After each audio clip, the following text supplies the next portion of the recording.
Mars, ano lang feeling nyo to be part of Life Strong for 15 years and we're one of the endorser nyo. Kasama ka si Troy. For 3 years pa lang ako dito. Okay. Pero masaya naman, syempre, as the brand ambassador ng Hairfix, masaya ako na pinagkakatiwalaan nila for this brand and this is a very big scope ng ine-endorse ko. So, masaya naman ako. I'm very happy with all the competitions on the side. So, mayroon pa rin nagtitiwala sa atin. So, maraming salamat. Mars, ang sipag mo na you have Showtime, you have ASAP. At ngayon, nag-tour ka doon sa bahay mo na yung napatayo mo rest out sa... Gano'n ka, sa mga pinupunan mo dyan, pawis, dugo at lahat-lahat na dahil talagang pinupunan mo yan. Ano lang, nandiyan na siya. Siyempre masaya. Wala namang hindi taong masaya kapag naabot mo yun, nahawakan mo na yung pangarap mo or yung isa sa mga dreams mo sa buhay. And I am just very happy and very thankful, siyempre, sa ABS-CBN dahil nandiyan talaga sila para supportahan ako and para maabot ko lahat ng kung ano man ang meron ako ngayon. Mas walang kapaguran kasi araw-araw halos trabaho mo, no? Anong inspiration to work almost every day? Madami pa akong pangarap. Marami pa akong gustong maabot. So parang hindi ako napapagod para makuha lahat ng gusto ko, syempre. And hanggat merong opportunity, grab lang ng grab. Kasi hindi naman, ang opportunity naman, hindi naman yan forever. So hanggat nandyan pa rin siya at naniniwala sa akin, kukunin lang na. How's your sister right now? Okay, totally okay na siya. Sobrang, everything is parang walang nangyari. So, nagpapasalamat lang din talaga. Medyo mabigat yung pinagaanan pero everything's okay, no?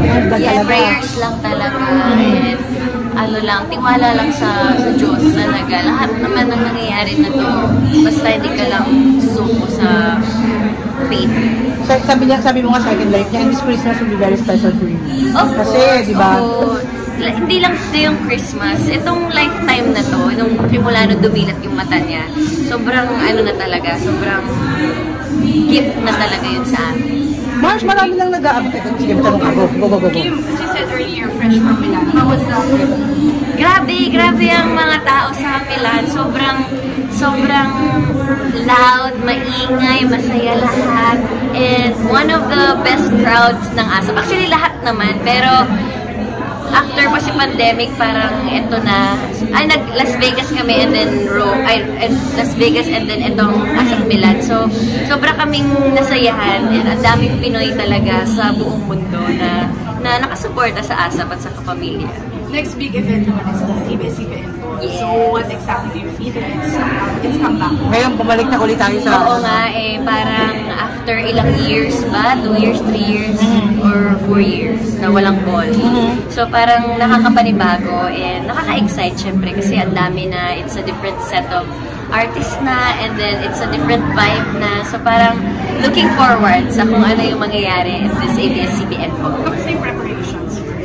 Actually, wala pa, kakarating ko pa lang. So, parang medyo, baka sa next week, maghahanda ako na. What's your most memorable ABS-CBN Star Magic? Most memorable? Actually, every year most memorable. Kasi parang hindi ako nakapag-debut ng hardcore talaga. So, kaya every year, ang lalaki ng gowns ko. Pero this year, hindi na. Last two questions. Okay. I know you're very happy with Michigan. Nagkita na ba kayo? Kamusta ang relationship right now? Kagabi, nag-dinner kami pagka-uwi ko, pagkalapag ko, and then nag-catch up kami, and then busy din siya kasi nag-taping din siya ng teleserye nila ni Jenny Lynn Mercado. So, hindi naman, okay. Happy na. Oo naman.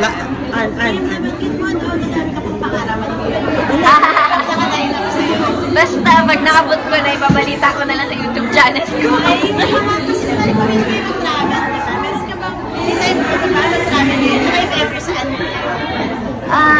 Kami naman nagtatravel talaga kami every holiday. So, yan yung isa sa mga nilook forward ko na travel namin for this year. And, ayun, lahat naman ng mga updates, live updates ko nasa YouTube channel ko. And, parang, it's my way also of giving back and ina-update ko rin ang mga supporters ko kung ano mga nangyayari sa life. Mars, last. Like the message to our Kapamilya audience, leaders, and workers sa ABS-CBN for the ball ito actually kasi we need to always be grateful. you message for everyone na kapamilya. Maraming salamat for always fighting for ABS-CBN and for always being there for each other. Pag kapamilya ka talaga, alam mo, hindi ka papabayaan, hindi ka talaga mag-iisa. Thank you. Yun na lang, ano na lang, mensahe para sa mga fans sa Showtime na hindi binibitaw pa.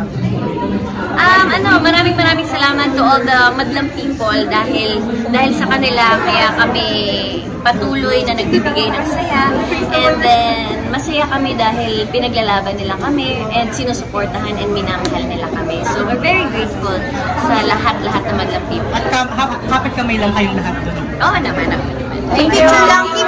Picture lang. Picture lang. One, 1, 2, 3. Okay. Thank you.